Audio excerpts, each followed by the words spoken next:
Představte si, že stojíte na okraji něčeho, co lidské oko nikdy skutečně nespatřilo.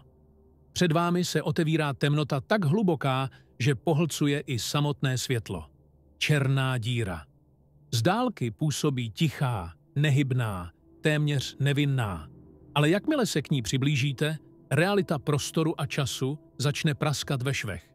A pokud byste se rozhodli skočit dovnitř, nebo byste byli strženi jejím gravitačním polem, zemřeli byste dřív, než byste vůbec stačili zaregistrovat, že se něco děje. Všechno by bylo příliš rychlé, příliš extrémní a příliš proti samotné struktuře lidského těla. Ale proč? Co přesně by vás zabilo tak rychle? A proč má pád do černé díry tak jiný průběh, než pád do jakéhokoliv jiného místa ve vesmíru? Abychom to pochopili, musíme projít jednotlivé fáze toho, co by se s vámi stalo. Od prvních metrů až po okamžik, kdybyste se rozpadli na elementární částice.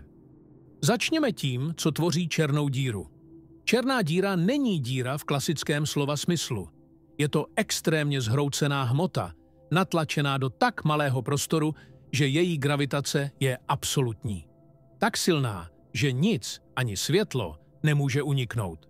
To znamená, že jakmile se dostanete příliš blízko, žádný signál, žádná informace, žádný výkřik, žádný záblesk kamery se už nikdy nedostane zpět. Existuje místo, odkud není návratu, horizont událostí. Překročit ho znamená navždy zmizet z vesmíru, který známe. Než se tam ale dostanete, začne na vás působit další extrémní jev – gravitační gradient. To je jemné označení pro něco mnohem drsnějšího.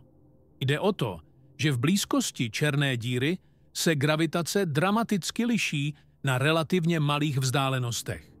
To znamená, že gravitace působí na vaše tělo nestejnoměrně.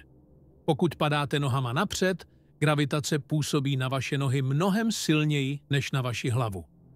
Rozdíl je tak obrovský, že vaše tělo začne natahovat. Doslova. Tomu se říká spagetifikace. Vědecky zní dramaticky, ale realita je ještě horší. Vaše tělo by bylo nataženo do dlouhého tenkého vláken, kost po kosti, vaz po vazu. Nejdřív by praskly tkáně, potom nervy a nakonec by se roztrhaly orgány.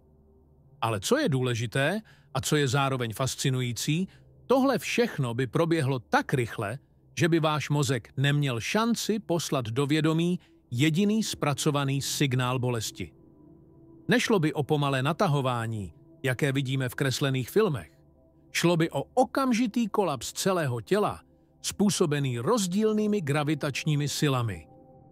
A přesto to není ta část, která by vás zabila jako první. Protože ještě před spagetifikací by vás čekal další jev, který je téměř nepochopitelný.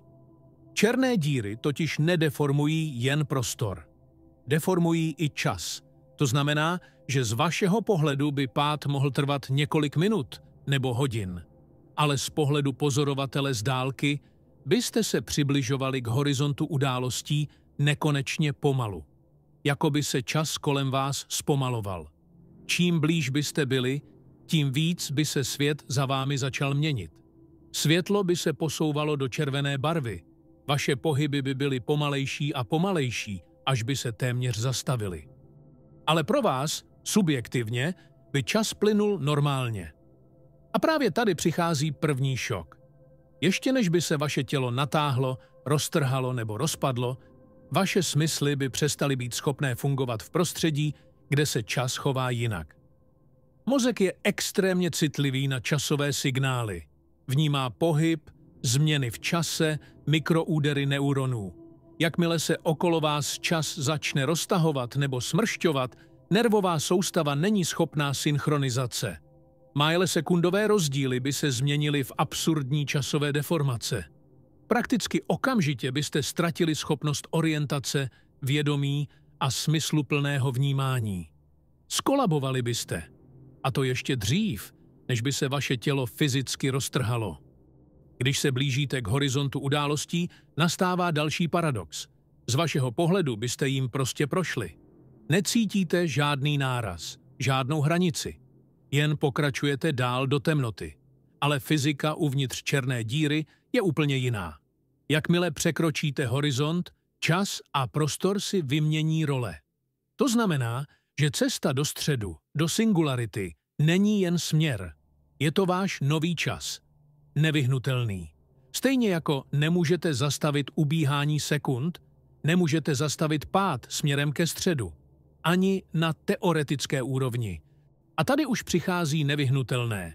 Síla gravitace uvnitř horizontu je tak obrovská, že není možné přežít ani zlomek sekundy. Neexistuje žádný materiál, žádná technologie, žádná forma života, která by mohla vydržet ty tlaky, které se v černé díře nacházejí. I kdybyste byli z nejodolnějšího materiálu, který si dokáže představit lidská mysl, rozpadli byste se na molekuly, na atomy a pak na subatomární částice. Ale ještě předtím, než by došlo k fyzickému zničení, by přestal fungovat váš mozek.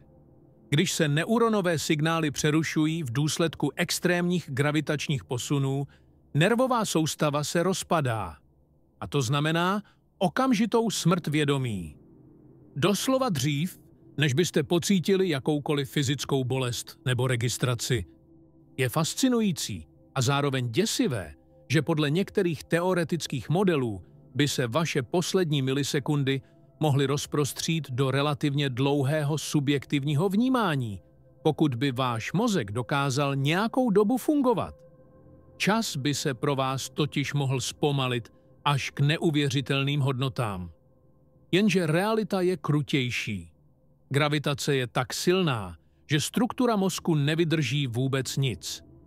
Pád do černé díry tedy není dlouhá, pomalá smrt ve tmě. Je to náraz do fyzikální stěny, která ukončí vědomí téměř okamžitě.